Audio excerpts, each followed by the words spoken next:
picture this. You are sitting in this drafty hospital room, right? You are wearing one of those paper-thin gowns that never actually closes in the back. Oh, yeah, the classic hospital draft. Exactly. And your stomach is just absolutely growling. Your mouth is as dry as sandpaper, and you are just staring at the clock on the wall. It is 3:00 p.m., and your surgery is scheduled for 4:00 p.m. Right. You are agonizing over the fact that you haven't been allowed to drink a single sip of water, like not even a drop to wet your lips, since midnight. Yeah, I mean, anyone who has ever been prepped for a scheduled procedure knows that exact kind of misery. It really feels like an arbitrary test of endurance right when your anxiety is already, peaking. Right. You sit there wondering if the surgeon's going to cancel your entire operation if you accidentally, swallow some tap water while brushing your teeth. And today, that is exactly the mystery we are taking a deep dive into. It's a huge topic. It is. We are looking at NPO status, which, for those who don't speak Latin, translates to nil per os, or nothing by mouth. And, it remains one of the most common orders in all of clinical medicine. But surprisingly, it's also one of the most fundamentally misunderstood by both patients and, honestly, healthcare providers. We've gathered a really fascinating stack of sources for this deep dive. We are pulling from clinical medical history, modern physiological research on how the stomach actually works, and the official fasting guidelines from the American Society of Anesthesiologists. The ASA, yeah. Right, the ASA. Our mission today is to explore the science behind this mandate. We want to look at the historical body count that forced it into existence and uncover why the classic nothing after midnight instruction is actually wildly obsolete. Even though you will definitely still hear it in hospitals around the world today. Exactly. Okay, let's unpack this. Okay. Because to truly grasp why you are still being told to starve yourself for 16 hours before a routine procedure, we have to look at the sheer terror that created the rule. We do. And by the end of this deep dive, you will understand that perioperative fasting was never designed to be a punishment.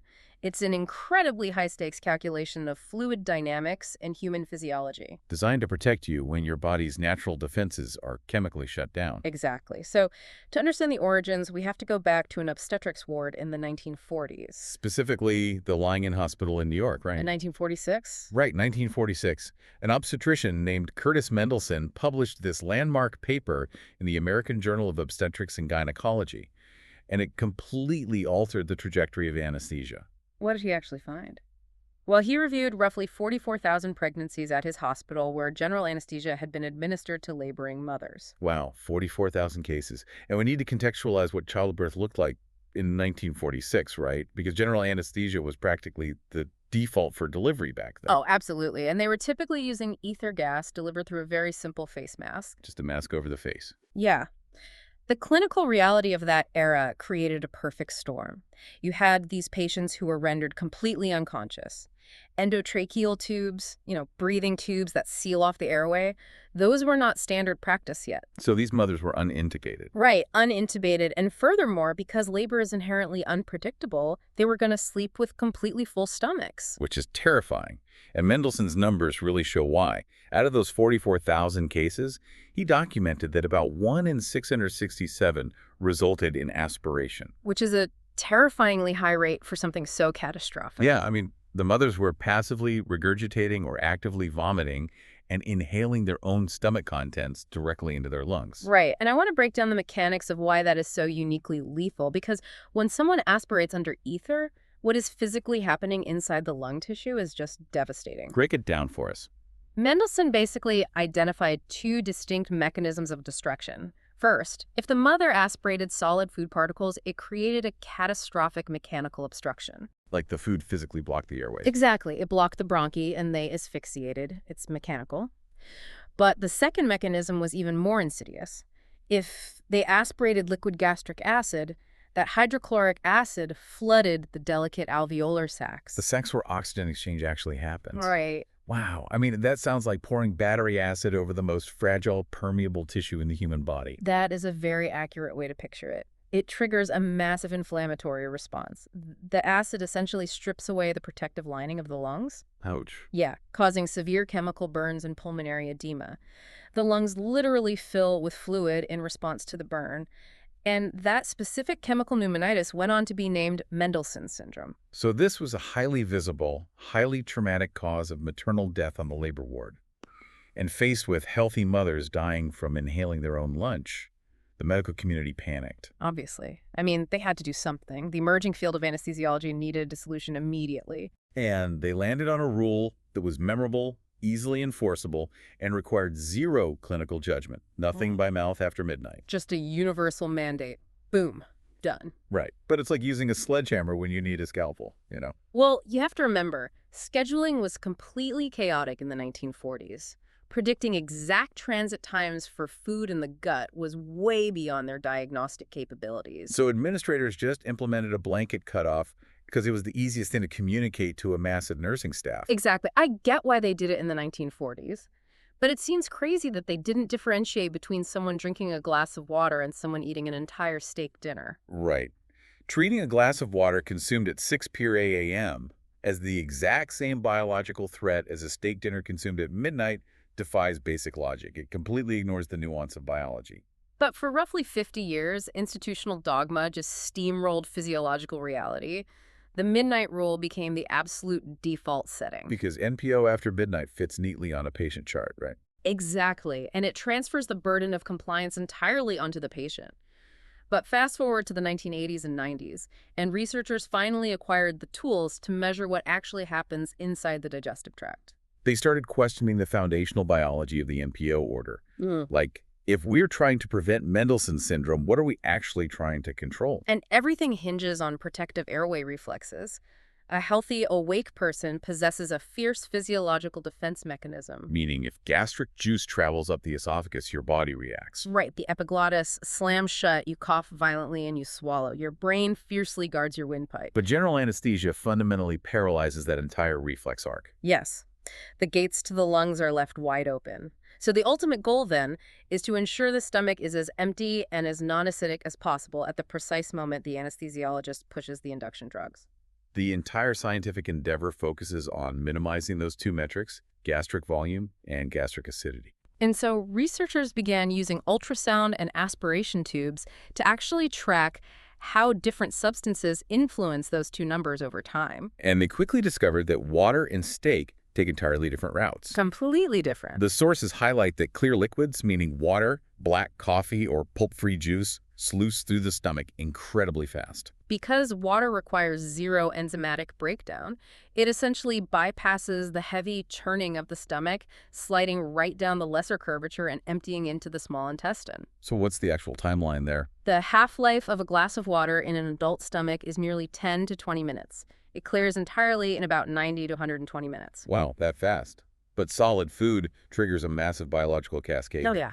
A meal high in fat or protein alerts receptors in the duodenum. Those receptors release hormones like cholecystokinin, which actually clamps the pyloric sphincter shut. So the stomach basically turns into a blender. Exactly. It secretes acid and churns the food for hours to liquefy it before it can pass. A heavy, fatty meal can easily remain trapped in the stomach for 8 hours or more. So recognizing this profound difference in transit times, the American Society of Anesthesiologists officially dismantled the midnight rule. They did.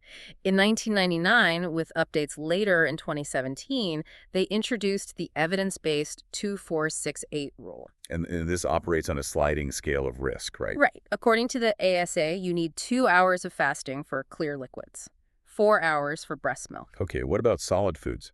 6 hours for infant formula or a light meal like tea and toast, and a full 8 hours for fried food, fatty food, or heavy meat. That makes so much more sense. The brilliance of that tier system is its direct mapping to human anatomy. The time frames correspond to the actual ultrasonographically measured emptying curves of the stomach. Right. Wait, so under modern rules, if you have a scheduled afternoon surgery, you could theoretically wake up and have a cup of black coffee. Why isn't that happening in the real world? What's fascinating here is the massive collision between evidence-based medicine and institutional inertia. The data clearly supports a 2-hour window for clear liquids, but the reality on the ground is dictated by habit. Yeah, we found surveys in the source material showing a stunning disconnect.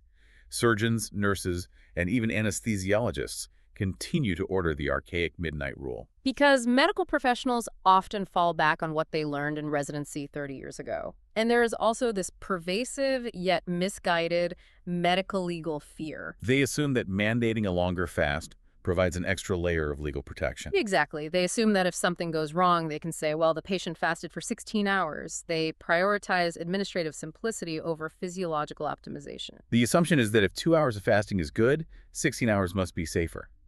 But the sources absolutely obliterate that idea. They do. Prolonged fasting does not incrementally decrease stomach volume or acidity past that initial emptying window. It actually introduces entirely new measurable harms. Like what? What happens to a patient fasting that long? Well, we routinely subject patients to severe dehydration. We induce hypoglycemia, a critical drop in blood sugar, which is super dangerous for pediatric and diabetic populations. And I imagine they get terrible headaches. Pounding headaches. And paradoxically, dehydrating the gastric mucosa actually increases the incidence of severe postoperative nausea. But the most glaring danger of a 16-hour fast is human behavior, isn't it? Yeah. When you strip away all hydration and sustenance from an anxious person for an entire day, they get desperate. Yeah, and desperation breeds noncompliance. A starving, profoundly thirsty patient is highly likely to secretly cheat. Right. They sneak a sip of water or a quick bite of food in the parking lot before walking into the pre-op area. And that is terrifying for an anesthesiologist. A secret, unrecorded meal completely blindsides the care team. It is infinitely more dangerous to induce anesthesia on a patient hiding a full stomach than it is to simply allow a documented, controlled, 2-hour clear liquid fast. So what does this all mean? It means the safe medical tradition was actually making postoperative recovery worse for the patient. Exactly. And this realization catalyzed a monumental shift in surgical care starting in the early 2000s, known as the ERA's protocol, Enhanced Recovery After Surgery. And ERA is completely inverted traditional teachings, right? It did. The ERA's protocol looks at the metabolic disaster of fasting and prescribes the exact opposite. Instead of starving patients, ERAS actively encourages drinking a carbohydrate-rich, clear beverage up to 2 hours before elective surgery. Wow.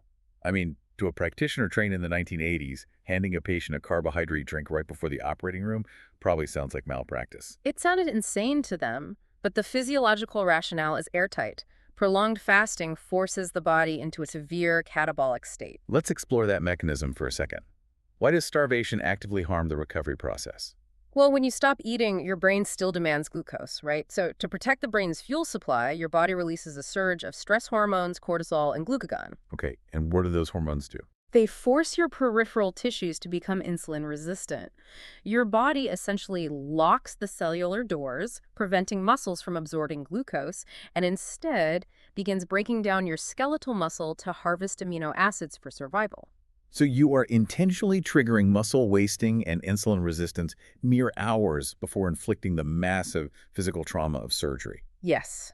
But by administering a clear carbohydrate beverage at the 2-hour mark, the fluid rapidly empties from the stomach, honoring the safety window. And more importantly, the sudden influx of carbohydrates triggers an insulin spike. Exactly. It flips the metabolic switch, the insulin shuts down the catabolic stress response, and pushes the body into an anabolic building state. You preserve muscle mass, stabilize blood sugar, and drastically improve the body's ability to heal post-operation. Right. The old midnight tradition was actively sabotaging the patient's recovery. Okay, so we have mapped out the perfect scenario for elective cases. You control the diet, you time the carb drink, and the metabolism is optimized. But medicine is rarely a perfect scenario. Oh. What happens when a trauma patient rolls through the doors or an appendix bursts and we have absolutely no control over the clock? Well, the entire 2468 framework relies on a verifiable patient history. When an ambulance brings in a multi-trauma patient or a laboring mother needs an emergency C-section, time goes out the window. Right, you have to assume they just finished eating a massive Thanksgiving dinner. Exactly. Anesthesiologists label this full stomach precaution. Fasting is a magnificent tool for risk reduction, but in an emergency, physical technique supersedes the clock. And that's where they use a specialized protocol called rapid sequence induction, or RSI. Right. And the defining feature of RSI is a physical intervention called cricoid pressure, often referred to as the Selleck maneuver. It's basically a brilliant mechanical solution to a biological problem. It really is. An assistant places firm downward pressure on the cricoid cartilage in the front of the patient's neck. It operates precisely like stepping on a garden hose, right? That's a great analogy. By pressing the cartilage backward against the cervical spine, they physically pinch the esophagus shut. So it creates a mechanical barricade. Yep. As the paralyzing drugs take effect and those protective reflexes vanish, the pressure prevents any gastric contents from traveling up into the pharynx.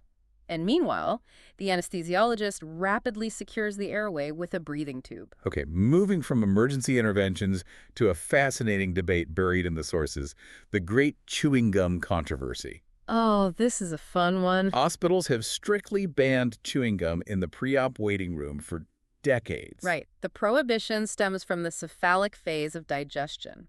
The theory is that the physical act of chewing tricks your brain into thinking a meal is arriving. So the vagus nerve stimulates the stomach to secrete gastric juice. Exactly, thereby increasing gastric volume and acidity, which theoretically elevates the risk of aspiration. The logic sounds sound until researchers actually put it to the test, right? Right. Clinical studies used ultrasound to track the gastric fluid volume in patients actively chewing gum before surgery. And what did the data show? It reveals a slight increase in fluid production, but the volume is completely clinically insignificant. It does not meaningfully alter the risk profile. Yet, if you try walking into a pre-op holding area, chomping on a piece of gum today, the nursing staff will likely force you to spit it out or even threaten to delay your procedure. It is a prime example of a ban sustained purely by institutional inertia rather than modern evidence. Here's where it gets really interesting, though. While chewing gum is a minor administrative annoyance, there is a modern pharmacological curveball actively rewriting the anesthesia rulebook as we speak. You're talking about GLP-1 receptor agonists. Yes, drugs like Ozempic, Wegovy, and Mounjaro. These medications have saturated the market for diabetes management and massive weight loss, and they are causing absolute chaos in the operating room. Because the core mechanism of a GLP-1 drug involves hacking the incretin system to artificially delay gastric emptying. It essentially freezes the digestive conveyor belt, right? Keeping food sitting in the stomach much longer to promote a constant feeling of fullness. Which works beautifully for weight loss, but it entirely dismantles the foundation of the 2-4-6-8 rule. Those ASA guidelines assume a normal, functioning digestive tract. So a patient on Ozempic could strictly follow an 8-hour fast, stop eating at midnight, arrive for an afternoon surgery, and still have a stomach completely full of solid food. Exactly. The aspiration risk skyrocketed so noticeably that in 2023, the ASA was forced to scramble and publish entirely new consensus guidance specifically targeting patients on GLP-1s. So what are providers having to do now? They're having to utilize point-of-care gastric ultrasound. They literally bring an ultrasound machine to the bedside, place the probe over the antrum of the stomach, and physically look through the abdominal wall to grade the volume of contents before they dare administer anesthesia. Wow. Yeah. If we connect this to the bigger picture, modern medicine can no longer rely on a wall clock to determine safety. Comorbidities like severe acid reflux, diabetic gastroparesis, and now blockbuster drugs like Ozempic, they demand that medical professionals evaluate every single patient as a unique, dynamic physiological system. And this evolution in understanding why nothing by mouth matters impacts the healthcare system far beyond the surgical suite.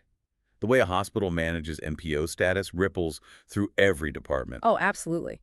Enforcing archaic, prolonged fasting protocols creates massive bottlenecks. It drives up patient dissatisfaction scores, increases the incidence of post-operative delirium in elderly populations, and just wreaks havoc on hospital throughput. Consider the daily reality of case delays. A patient is handed a piece of paper that says nothing by mouth. They interpret that literally, assuming a single drop of water will ruin the surgery. Which is totally understandable. Right, so they skip their essential morning beta blockers or antihypertensive medications. They arrive in pre-op, their blood pressure is dangerously high due to missing their dose, and the entire surgery has to be canceled. And that's why the clinical nuance of knowing when to instruct a patient to take their essential medications with a small sip of clear water is a critical daily skill for frontline nurses. Fasting is a precision instrument. Used correctly, it ensures a safe anesthetic induction. Applied bluntly, it compromises healing. I want to leave you with a final thought to mull over regarding the immense power of medical communication. Yeah. A patient sitting in a drafty gown, terrified they ruin their surgery by swallowing toothpaste water or suffering a hypertensive crisis because they skipped their heart medication, is really a victim of poor communication. It's completely preventable. When the medical establishment relies on outdated blanket phrases like NPO after midnight instead of providing clear, biologically sound explanations, it demonstrates something profound. The words medical professionals use to guide a patient's behavior are just as critical to a successful outcome as the surgical scalpel itself. Well said. So the next time you are staring at that ticking clock on the hospital wall, you will know exactly the science, the history, and the physiological balancing act happening behind the scenes.